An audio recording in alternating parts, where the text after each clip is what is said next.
j'ai appris en vous lisant que la dépression postpartum, qui touche quand même beaucoup de femmes, environ 20% selon une étude qui date de 2021, que vous citez, ça touche aussi les hommes. Ça touche aussi les hommes, tout à fait. Alors l'étude, pour l'instant, la mieux menée sur le sujet, c'est une étude de l'Université de Sydney qui évaluerait à 13% le nombre de pères qui pourraient souffrir de dépression postpartum. Le chiffre qui est très intéressant, je trouve, dans cette étude à retenir, c'est surtout que le risque de dépression postpartum du père est augmenté de 50% lorsque la mère a fait une dépression du postpartum.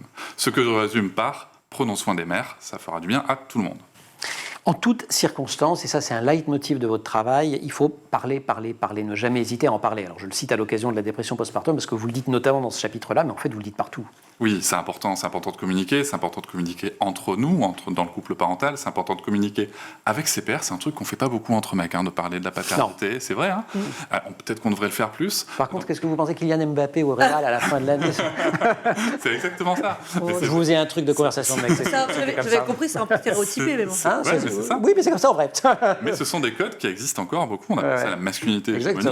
Et du coup, voilà, c'était vraiment ce sujet de parler, oser parler, et oser dire même les trucs, justement, peut-être se dire, je comprends pas, pourquoi est-ce que ma femme, elle me fait chier à devoir changer des couches alors que je pense que c'est à elle de le faire. Oser dire ça, une fois que c'est sorti, même si c'est horrible à dire, une fois que c'est sorti, on peut en parler, voilà.